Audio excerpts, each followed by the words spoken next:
Losing Mark was the hardest thing I'd ever endured. One moment, he was flipping pancakes in the kitchen, shaping them into silly faces for our 6-year-old daughter Clara, and the next, he was clutching his chest and collapsing onto the cold tile floor. The memory plays in my mind like a haunting melody. I can't turn off. Ambulance sirens, sterile hospital corridors, and the overwhelming silence that follows the news. Mark was gone, and suddenly, it was just me and Clara in a house that felt too big, too empty, and far too quiet. For weeks, I floated through life on autopilot, keeping it together for Clara, but crumbling inside. Every room in the house reminded me of Mark.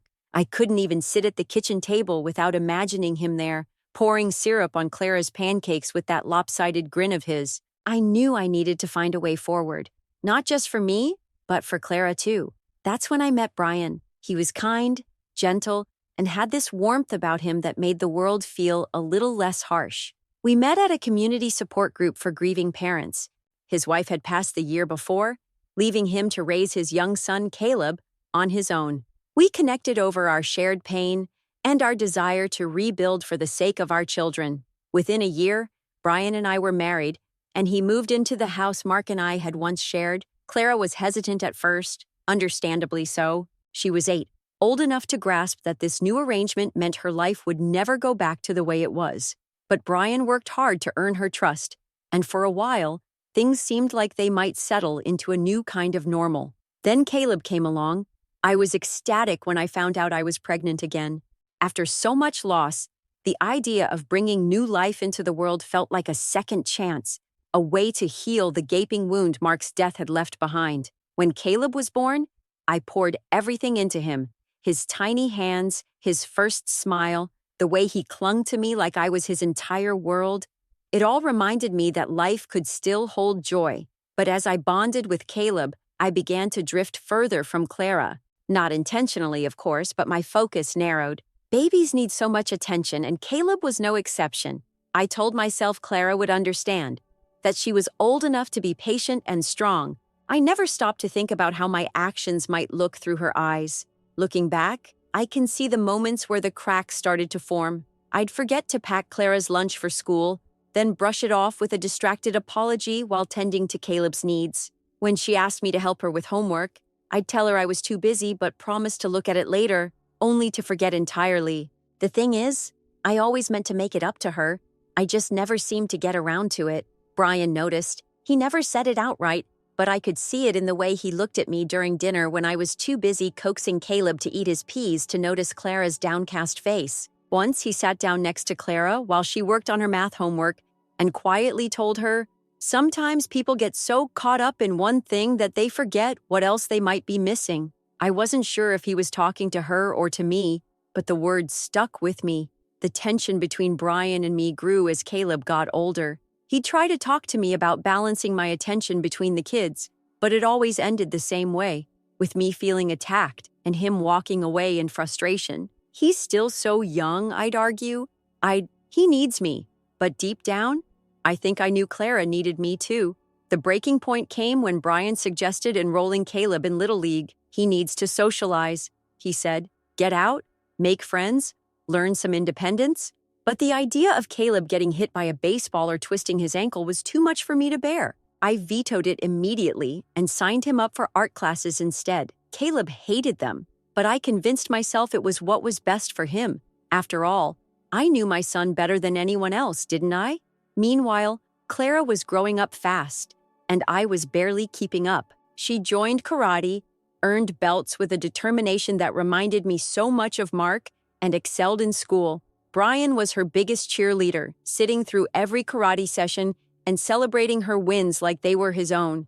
I was happy for her, of course, but my time and energy were stretched so thin that I rarely showed it. I assumed she knew how proud I was, even if I didn't say it often enough. When Clara graduated from high school, I should have been beaming with pride. She was valedictorian, for heaven's sake. But Caleb had an anxiety attack that morning, and I spent the entire day trying to calm him down.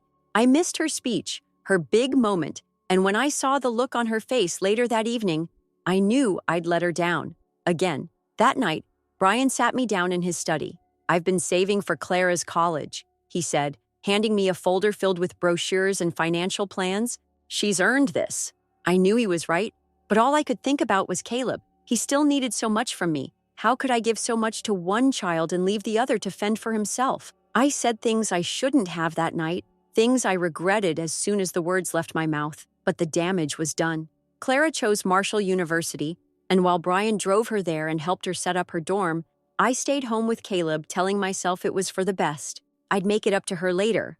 At least, that's what I told myself. As the years passed, my world became a delicate balancing act between my two children. Caleb needed me constantly, or at least that's what I told myself. He wasn't like Clara, who had always been so independent, so capable.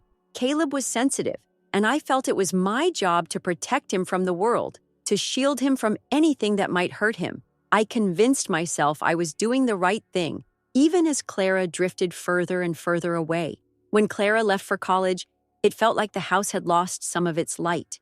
I didn't realize how much space she occupied until she was gone. Caleb had always been my focus, but Clara had been the glue holding us together. Without her, the house seemed quieter, lonelier, even though Caleb was still there, filling the air with his endless chatter about video games and whatever new interest had captured his attention that week. I tried to fill the void by doubling down on my care for Caleb.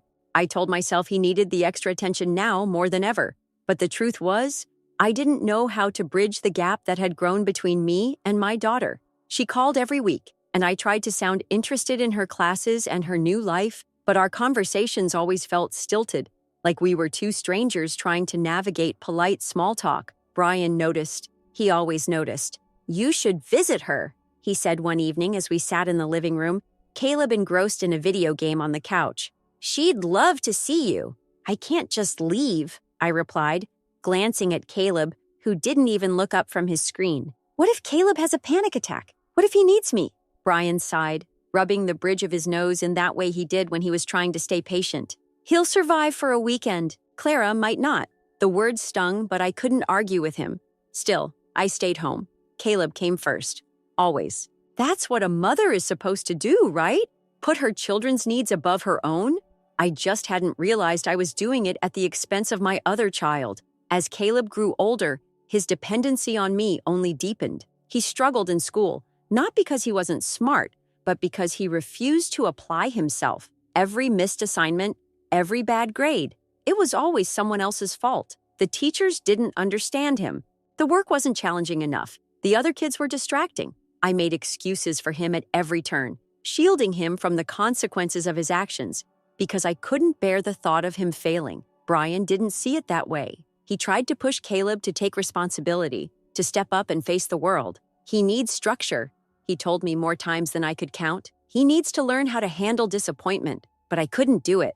Every time I tried to push Caleb, he'd shut down, retreating into himself in a way that broke my heart. So I'd back off, smoothing over his mistakes and promising myself he'd grow out of it eventually. Clara, on the other hand, was thriving. She called to tell me about the internship she'd landed, the project she was working on, and the friends she'd made.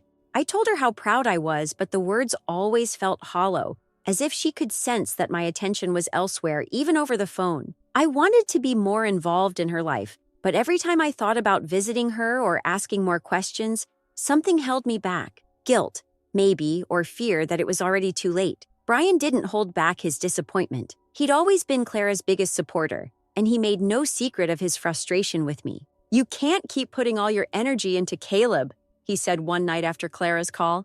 "She needs you too. She doesn't need me the way Caleb does."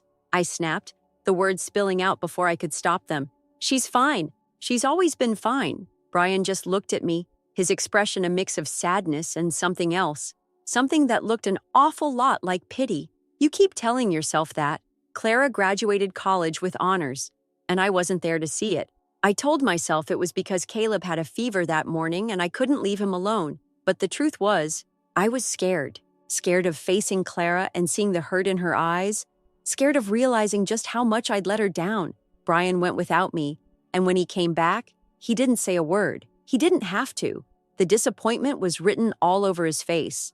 It wasn't long after that Brian got sick. He'd always been the strong one, the one who held everything together when I was falling apart. Seeing him so weak, so fragile, It broke something in me. I tried to take care of him the way he'd always taken care of me, but it wasn't enough. The illness was relentless, and by the time we realized how serious it was too late. When Brian passed, it felt like I was losing Mark all over again. But this time, it was worse, because Brian had been my rock, the one person who truly understood me, who tried to make me a better mother even when I didn't want to hear it. And now he was gone, leaving me alone to pick up the pieces. Caleb didn't take it well. He retreated even further into himself, spending all his time in his room or out with friends I didn't trust. I tried to reach him, to pull him back, but he shut me out completely. Clara offered to help, but I pushed her away, telling her everything was under control. It wasn't, of course, but I couldn't admit that, not to her. In the months after Brian's death, the house fell into disrepair. The once pristine walls he'd painted were now scuffed and peeling. The yard he'd kept immaculate was overgrown and wild. I told myself I'd fix it eventually, but there was always something more pressing to deal with. Caleb's moods, the mounting bills, my own grief. Clara called less and less. And when she did, our conversations were short and strained. I told myself it was because she was busy, but deep down, I knew better. I had failed her, and now she was moving on with her life without me. I didn't blame her. How could I? When Clara left for college, the house felt different, quieter. It should have been easier with one less person to take care of, but it wasn't. Caleb was demanding in ways Clara had never been. His needs were constant, and my patience often ran thin. I told myself I was doing everything for him, shielding him from the struggles Clara faced, ensuring he grew up confident and supported. I ignored the gnawing guilt that whispered I was making the same mistakes all over again. Brian tried to keep the balance. He called Clara often, updating me on her progress and sharing stories about her life at Marshall University. "She's thriving," he'd say, his pride unmistakable. But every time he mentioned her, a small part of me felt defensive. It wasn't jealousy, not exactly, but a sense that Clara's success was somehow being held up as a mirror to my shortcomings. I hated that feeling, so I avoided it. I avoided her. My conversations with Clara became increasingly rare. When she called, I'd find excuses to cut the call short. Dinner on the stove, Caleb needing help, exhaustion after a long day. Each time, I promised to call her back. Each time, I didn't. Brian, however, kept the connection alive. He visited her dorm when he could, bringing her small gifts and cheering her on in person while I stayed home, convincing myself I needed more there. Caleb, now in his teens, was a storm of emotions. He clashed with Brian often, their arguments filling the house like thunder. Brian wanted structure for Caleb, chores, responsibilities, and accountability. I couldn't see it the same way. "He's sensitive," I'd say, dismissing Brian's concerns. "You're too hard on him." One evening, when Caleb left the table in a huff after Brian asked him to help clean up, Brian turned to me with a frustration that had been building for years. "Do you hear yourself?" he said, his voice calm but firm. "You're enabling him, Sarah. He's not a little boy anymore. He needs to learn how to stand on his own 2 feet. He's just going through a phase," I argued, though the words sounded weak even to me. "Is that what you tell yourself about everything?" Brian shot back. "Is that just a phase? Clara needed you, Sarah. She still does. But you've spent so much time convincing yourself that Caleb needs you more. You've left her behind." His words hit a nerve and my defenses went up. "Don't you dare!" I snapped, my voice trembling with anger. "Don't you dare blame me for doing what a mother is supposed to do. Protect her child." Brian sighed, rubbing his temples. "I'm not blaming you, Sarah. I'm asking you to see what's right in front of you before it's too late." But I couldn't. Or maybe I wouldn't. Either way, the conversation ended there, and we never revisited it. Brian retreated into himself, spending more time at work and less time arguing with me about how to parent Caleb. It felt like a relief at the time, but in hindsight, it was another crack in the foundation of our family. By the time Clara graduated from college, Caleb had become a full-blown recluse. He spent most of his days in his room, glued to his computer or gaming console. When Brian suggested a part-time job to help Caleb develop responsibility, I balked. "He's not ready," I insisted. "You don't understand how hard it is for him." "What I don't understand," Brian replied, "is how you think coddling him is helping. You're not protecting him, Sarah. You're holding him back." Caleb overheard that conversation. He stormed downstairs, his face red with anger. "You don't get to talk about me like that," he shouted at Brian. "I didn't ask for your help, and I don't need it." Brian, to his credit, stayed calm. "I'm only trying to—" "To what?" Caleb interrupted, his voice shaking. "Control me. Make me into something I'm not? You've never cared about me. You only care about Clara." I jumped to Caleb's defense immediately. "That's not true," I said, placing a hand on his shoulder. "Your father? He's not my father." Caleb spat, shrugging me off and disappearing back into his room. Brian's face was unreadable as he turned to me. "You've made your choice," he said quietly before leaving the house. I told myself it wasn't fair for him to say that, but deep down, I knew he was right. I had chosen. Every decision I'd made since Caleb was born had revolved around him, and in doing so, I'd alienated everyone else. Brian, Clara, even myself. I was so focused on being everything Caleb needed that I'd failed to see what I was losing in the process. A few years later, Clara invited us to her housewarming party. She had bought her first apartment, a milestone she'd achieved entirely on her own. Brian was thrilled, but I felt an uncomfortable mix of pride and shame. She had accomplished so much, yet I'd been absent for nearly all of it. When the day of the party came, Caleb claimed he had plans, though I strongly suspected they involved his computer and not much else. I used it as an excuse to stay home. "Caleb needs me here," I told Brian, as he headed out the door with a gift for Clara. He didn't argue, but the disappointment in his eyes was hard to ignore. That evening, Brian came back with stories about how beautiful Clara's apartment was, how happy she seemed, and how proud he was of her. I listened, nodding and smiling where appropriate, but guilt churned in my stomach. I should have been there. I should have been the one to tell Clara how proud I was, how much I admired her resilience and independence. But I wasn't. As the months passed, the distance between Clara and me grew wider. We spoke occasionally, but our conversations were brief and strained. I knew I had failed her in so many ways, but I didn't know how to fix it. And so I focused on Caleb, doubling down on my efforts to make sure he had everything he needed, even as Brian grew more withdrawn and our family continued to fracture. When Brian passed away, it was as if the foundation of our family crumbled beneath us. I'd leaned on him more than I realized, not just for financial support, but as the one who could see the bigger picture when I got too caught up in Caleb's world. Without him, I felt like I was floundering, treading water in an ocean of bills, chores, and Caleb's endless demands.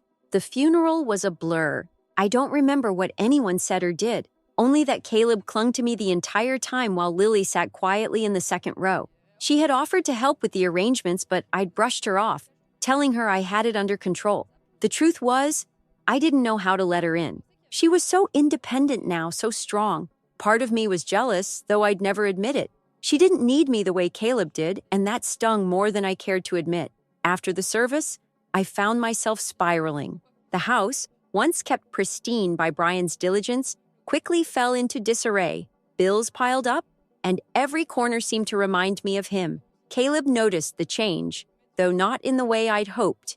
Instead of stepping up, he retreated further into his room, glued to his computer and game console. When I tried to talk to him, he'd shrug me off or snap, "Not now, Mom." Lily visited occasionally, but the gap between us felt insurmountable. She'd ask how we were doing, her tone polite but distant, and I'd brush her off with vague reassurances. "We're managing," I'd say, even as I stared at the overdue notices piling up on the counter. I didn't want her to see how bad things had gotten. I told myself it was because I didn't want to burden her, but deep down, I knew it was pride. I couldn't bear the thought of my daughter seeing me fail. It wasn't long before I reached out to her, though. I didn't have a choice. The savings Brian had left were almost gone, and my pension barely covered the basics. I called her one evening, trying to sound casual. "Lily, honey, we could really use some help right now," I said, my voice trembling despite my efforts to keep it steady. To my surprise, she agreed immediately. Every month, like clockwork, $1,500 appeared in my account. It was enough to keep us afloat, but I hated what it represented, a lifeline from the daughter I'd spent years neglecting. I told myself it was temporary, that Caleb would get back on his feet and we'd figure things out.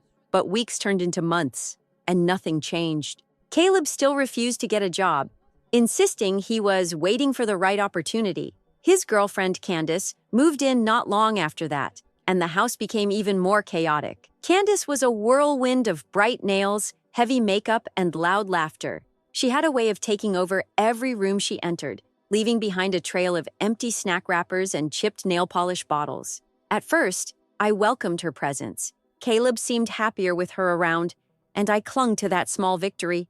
But it wasn't long before I realized she wasn't interested in helping.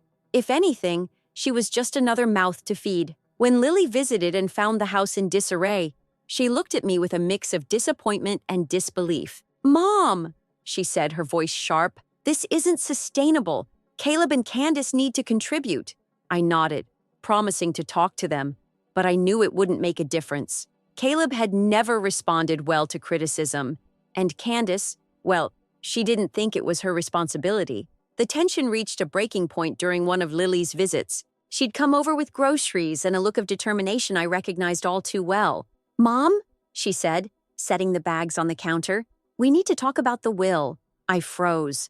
The will. I'd been avoiding this conversation for months, knowing how it would sound, but there was no escaping it now. "What about it?" I asked, keeping my voice as neutral as possible. "Is it true?"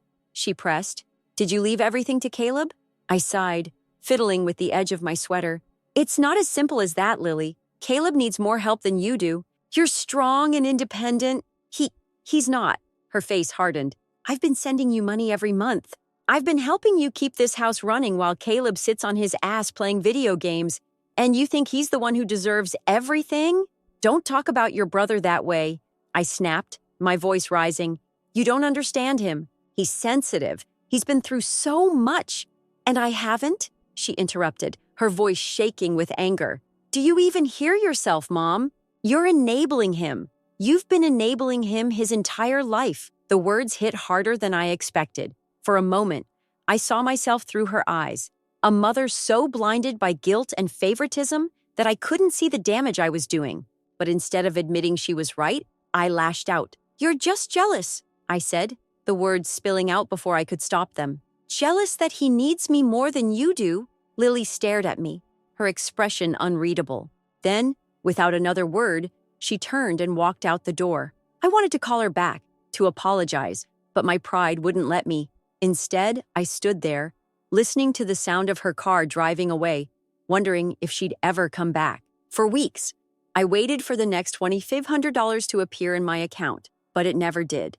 When I called her to ask what had happened, she was curt. "I canceled the payments," she said simply. "I'm done." Then she hung up. I felt a wave of panic, but it was quickly replaced by anger. How could she abandon us like this? After everything I'd done for her, how could she turn her back on her family? I didn't understand it then, and maybe I never will. All I knew was that we were on our own now, and for the first time, I wasn't sure how we'd make it. The day I realized Lily wasn't coming back felt like a slap in the face. I stared at the empty space on my bank statement where her payment used to appear and felt a hollow ache in my chest. The anger I'd clung to for weeks began to waver, replaced by a creeping sense of regret. But I didn't know how to fix things, or if I even wanted to. Pride kept me from picking up the phone, even though the house seemed emptier without her presence. Meanwhile, Caleb and Candace continued their charade of playing house. The mess piled up, the bills grew heavier, and their promises of figuring it out never materialized. Caleb insisted he was working on a big opportunity, a tech startup one of Candace's cousins had mentioned, but it never seemed to go anywhere. Every time I brought it up, he'd wave me off, saying these things take time. Candace, for her part, acted like she was the queen of the house, lounging on the couch with her phone while I scrambled to keep things together. One day, I finally worked up the courage to confront Caleb. He was in his room, headphones on, his fingers flying over his keyboard. I stood in the doorway for a moment, gathering my thoughts, before knocking. "Caleb," I said, trying to keep my tone even. "We need to talk." He didn't look up. "Not now, Mom. I'm in the middle of a raid." I stepped into the room, determined not to back down. "This can't wait. The bills are piling up, and I can't keep doing this on my own. You need to contribute." He finally turned to face me, pulling off his headphones with an annoyed sigh. "I told you I'm working on it. The startup is—" "Enough with the startup," I snapped, my patience fraying. "It's been months, Caleb. You're not a kid anymore. It's time to grow up and take some responsibility. His face twisted into a scowl. Why are you on my case? You've been fine until now? What's changed? Lily, I said, the words slipping out before I could stop it. She was helping us, but she's done now. And honestly, I don't blame her. She's been carrying this family while you sit here playing games and making excuses. Caleb's scowl deepened. So what, you're saying I'm a failure? That I'm not good enough? I'm saying you need to try, I said, my voice softer now. I've done everything I can, but I can't do this alone anymore. For a moment, I thought I'd gotten through to him. He looked down at his hands, his expression troubled, but then Candace appeared in the doorway, her arms crossed and her voice dripping with sarcasm. What's going on here? Mom giving you another guilt trip? I turned to her, anger flaring again. This is between me and Caleb. No, it's not, she said, stepping into the room. If you're going to attack him, you're attacking me too. We're a team. A team? I laughed bitterly. What exactly do you contribute to this team, Candace? Because from where I'm standing, all you do is take. Her eyes narrowed. You're just bitter because Lily left and took her money with her. Maybe if you weren't such a terrible mother, she'd still be here. The words hit me like a punch to the gut. I opened my mouth to respond, but found I had nothing to say. Instead, I turned and walked out, leaving them to their delusions. At that moment, I realized I couldn't rely on Caleb or anyone else in this house.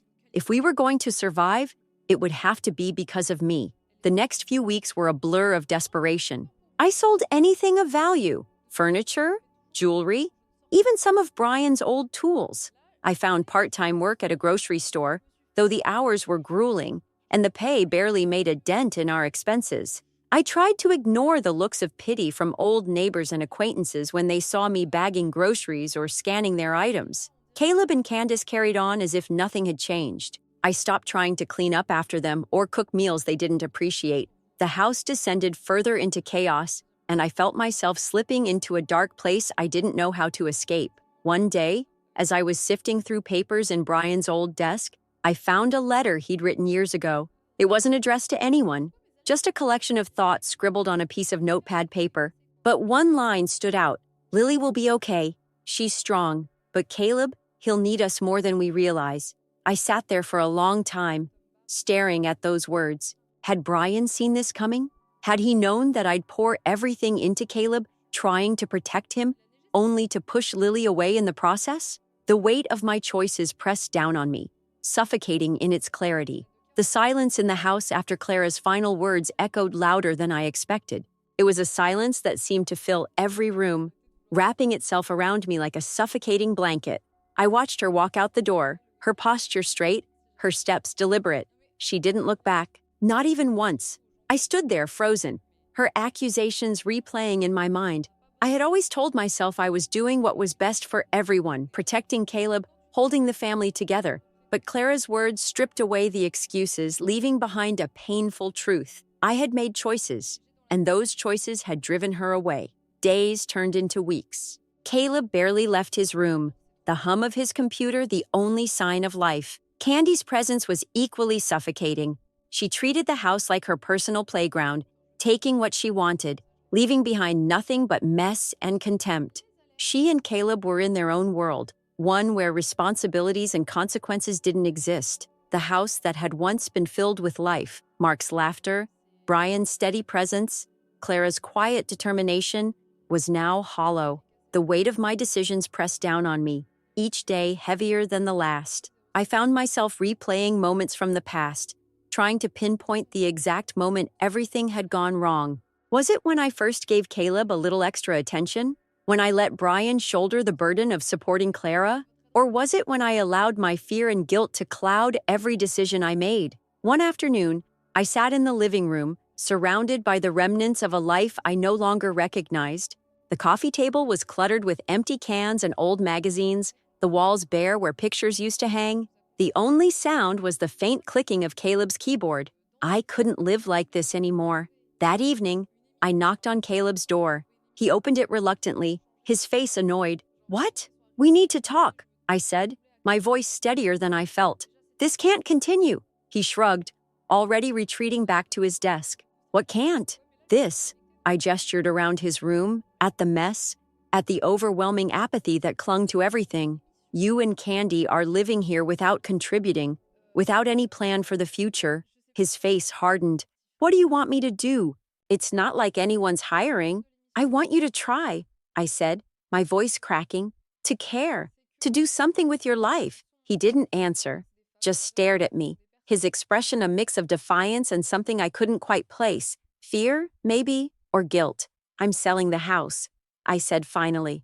The words came out before I fully realized I'd decided, but as soon as they were spoken, I knew they were the right choice. It's time for me to move on. What about us? Caleb asked, his voice rising.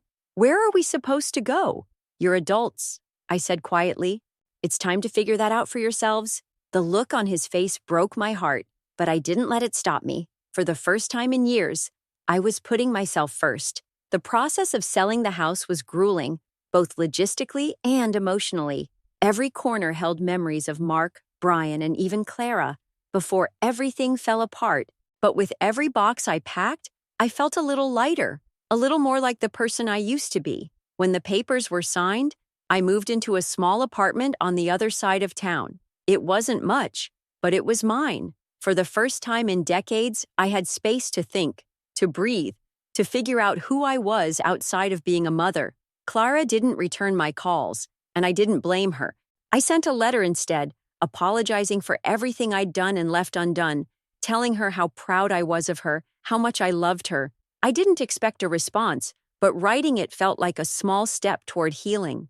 As for Caleb, I don't know what his future holds. He and Candy moved in with her cousin, and I hear bits and pieces through mutual acquaintances. He's still struggling, but I hope one day he'll find his way. I still think about Clara every day, wondering if she's happy, if she's forgiven me. I don't know if we'll ever have a relationship again, but for now, I'm learning to live with the choices I've made, to accept the consequences, and to hope that maybe it's not too late to rebuild something new.